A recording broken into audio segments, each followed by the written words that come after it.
Smartphone আছে কার কার দেখি? হ্যাঁ, কারা কারা স্মার্ট দেখি?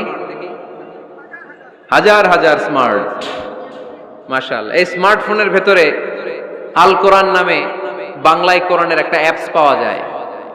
কথা বলেন, পাওয়া যায় কি যায় না? আজকে থেকে এই অ্যাপসটা ডাউনলোড করে প্রতিদিন এক আয়াত, দুই আয়াত, তিন আয়াত করে পড়া শুরু করে দেন। বাঁচতে হলে পড়তে হবে, বাঁচতে হলে জানতে হবে, ঠিক কিনা? এই স্লোগান আমাদেরকে শিখায়। এই স্লোগান তো আল্লাহ, এই স্লোগান দিয়েই তো আল্লাহ কোরআন শুরু করছে। ইকরা বিসমি রাব্বিকাল্লাযী খালাক। বাঁচতে হলে জানতে হবে, বাঁচতে হলে পড়তে হবে, পড়ার কোনো বিকল্প নাই। আওয়াজ করে বলেন ঠিক কিনা? সুজানগরের রায়েরা, মোবাইলের অ্যাপসের ভিতরে আমরা কোরআন রাখতে রাজি আছি তো সবাই? হাদিসের অ্যাপস ডাউনলোড করতে রাজি আছি তো? বাস রাজি আছি, ডাউনলোড করে রাইখা দেব, আর কেউ পড়বো না নাকি? হ্যাঁ, প্রতিদিন